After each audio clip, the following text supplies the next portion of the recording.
En el momento que tuve conocimiento de la reunión en el extranjero de la señora Yolanda Díaz con el fugado Puigdemont, naturalmente que quizás por deformación profesional, quizás por costumbre del análisis político de lo jurídico ante la ausencia de separación de poderes y de dependencia judicial, naturalmente me planteé la posibilidad y desde luego esa intuición jurídica acostumbrada al análisis de estas cuestiones me dio que pensar si efectivamente se habría cometido un delito en aquella reunión. Poco después he tenido conocimiento de que algunas asociaciones, hay varias querellas en definitiva, que se han interpuesto contra doña Yolanda Díaz como autora penalmente responsable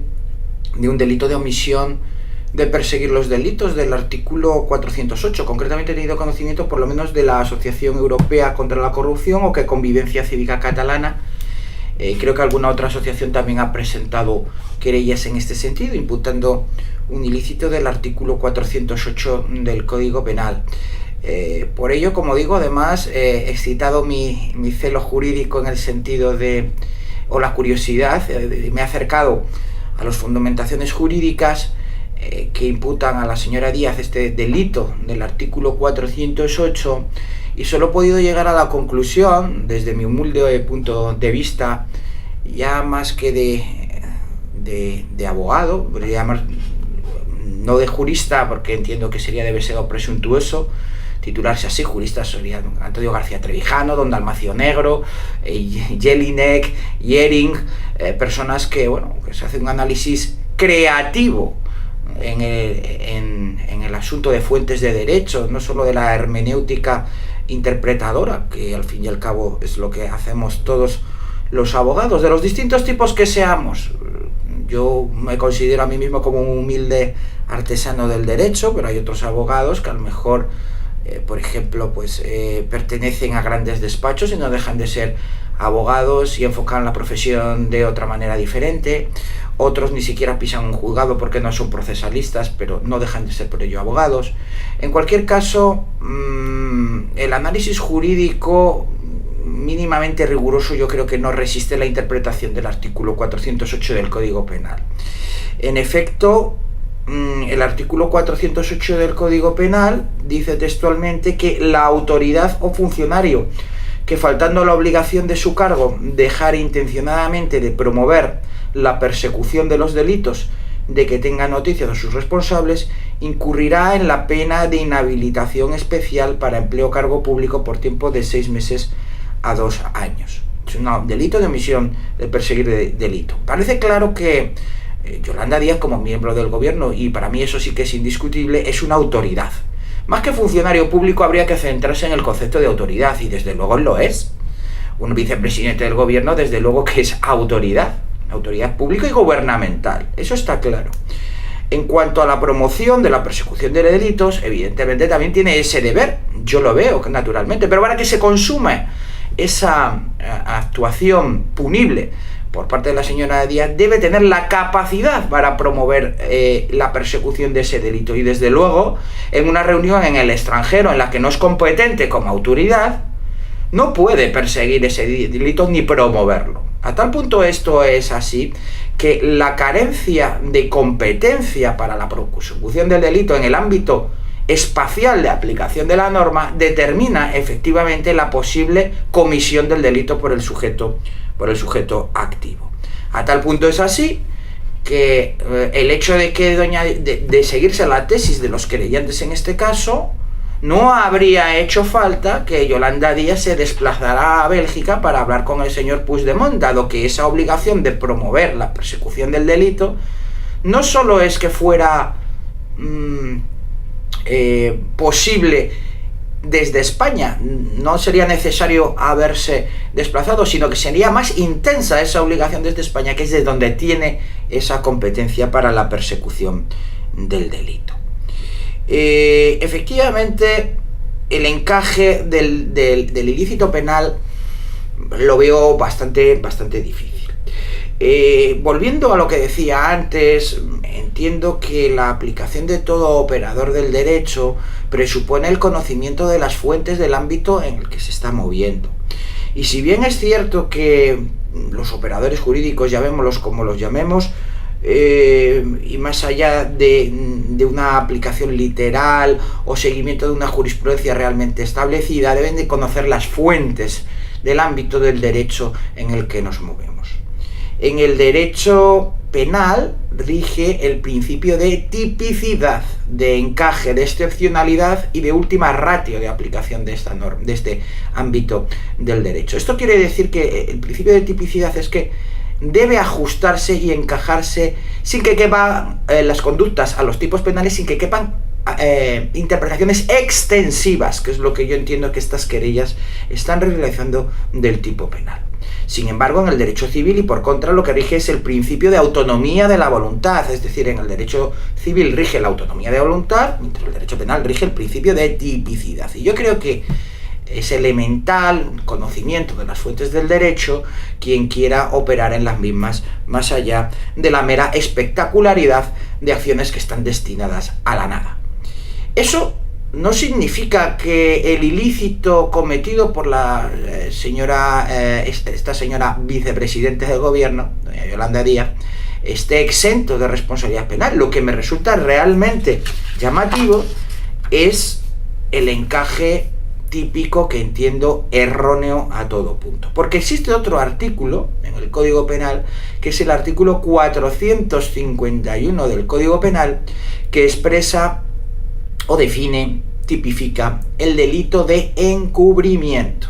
Y aquí sí, aquí, a mi humilde entender de artesano del derecho, como digo, de abogado de a pie, que sometido únicamente a sus conocimientos, que sean muchos o pocos, pero sí a las fuentes del derecho penal, principio de tipicidad versus, como digo, principio de la autonomía de la voluntad o de deseo de ampliar los tipos penales por razones que no sean estrictamente de política criminal, sino solamente de política. Este artículo, el 451, a mi entender, sí encuentra encaje en actuación penal de esta señora como miembro del gobierno. En efecto, el artículo 451 del Código Penal referido al delito de encubrimiento comienza diciendo: será castigado con la pena de prisión de 6 meses a 3 años el que, con conocimiento de la comisión de un delito sin haber intervenido en el mismo, parece que hasta aquí sigue claramente, conocimiento de la comisión de un delito, no puede desconocerse por la señora Yolanda Díaz, en tanto que está buscado por la justicia y hay una requisitoria respecto a este señor, y sin haber intervenido en el mismo, lo que a mi conocimiento así ha sido hasta el momento por lo menos, sin haber intervenido en el mismo como autor o cómplice, interviniere con posterioridad a su ejecución, el delito de Puigdemont ya está cometido efectivamente de alguno de los modos siguientes. Y dice en primer lugar, auxiliando a los autores o cómplices para que se beneficien del provecho, producto o precio del delito sin ánimo de lucro propio. Atención, porque evidentemente parece que lo que la señora Díaz, como miembro del gobierno, puede hacer es dificultar la acción de la justicia para que el señor Puigdemont no regrese a España. Y no solo eso, sino que con su reunión, que efectivamente ha tenido lugar en el extranjero, donde no tiene competencia, lo que sí que ha hecho es intentar que el señor, o favorecer que el señor Puigdemont se beneficie del provecho, obtenga provecho del producto de ese previo delito que ha cometido de sedición y de malversación, obteniendo un rédito político a cambio de unas exigencias absolutamente inaceptables que están sobre la mesa como elementos de negociación. Pero no solo eso, después del apartado segundo, que nada tiene que ver con el caso que nos ocupa, este artículo 451, porque habla de la ocultación, alteración o inutilización, del cuerpo, efectos o instrumentos del delito. En el apartado tercero también se dice que se incurre en el delito de encubrimiento cuando, sin intervenir en el delito, se ayude a los presuntos responsables de un delito a eludir la investigación de la autoridad o de sus agentes o a sustraerse a su busca y captura, siempre que concurra alguna de las circunstancias siguientes. La A nada tiene que ver en cuanto dice que sea el hecho encubierto constitutivo de traición, homicidio al rey o a la reina y otros tipos de delitos, pero en el B dice que el favorecedor haya obrado con abuso de funciones públicas. En consecuencia, y si lo leemos todo según una interpretación sistemática, este artículo incurriría no solo el que auxiliara a los autores o cómplices para que se beneficiaran del provecho, producto o precio del delito, sin ánimo de lucro propio, lo que ya por sí, a mi juicio, podría llegar a perfeccionar el ilícito penal de encubrimiento en este caso, sino además que también de manera separada, no conjunta, sino de manera alternativa, también se incurriría en el delito de encubrimiento el que ayudara a los presuntos responsables de un delito a eludir la investigación de la autoridad o sus agentes, a sustraerse de su busca y captura en el caso en el que el favorecedor haya obrado con abuso de funciones públicas. Aquí sí vemos que no estaríamos ante una interpretación extensiva, indebida, y yo creo que destinada al fracaso, al archivo, sino directamente en un ilícito penal perfectamente encuadrable, sin necesidad de quebrantar el principio de tipicidad y aplicar un voluntarismo extensivo a la aplicación de un delito que creo que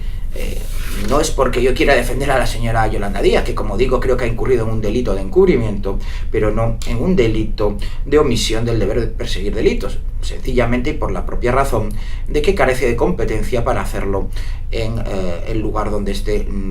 supuesto delito tendría lugar, de tal manera que estaría incurriendo en dicho delito de manera permanente desde España, de seguir esta tesis extensiva, como decimos. El hecho de que no se haya interpuesto una querella por encubrimiento, pues quizás tenga lugar, yo creo que quien conozca el derecho penal podrá ver, como he visto yo, en este caso, es que el principio de tipicidad se ajusta a esta figura jurídica, a este ilícito. Ahora bien, la utilidad de la propia querella, como digo, más allá de la espectacularidad de la acción en este estado de partidos, sin independencia judicial, con un tribunal constitucional absolutamente sometido a los designios de los jefes de los partidos, en este caso del Partido Socialista, del señor Sánchez, sería absolutamente inútil. No vengo a decir que no haya existido el delito de encubrimiento, que como digo ha existido, sino la inutilidad de la interposición de la querella por las propias circunstancias políticas en las que nos encontramos. Pero en cualquier caso, de utilizarse, y esto tanto Convivencia Cívica Catalana como los otros querellantes, la Asociación Europea contra la Corrupción o quienes otros hayan interpuesto este tipo de querellas, entiendo que no podrían sustraerse al conocimiento mismo de los elementales principios de las fuentes del derecho en los términos que acabamos de ver. Por tanto, delito de omisión del deber de perseguir delitos, no; delito de encubrimiento, sí.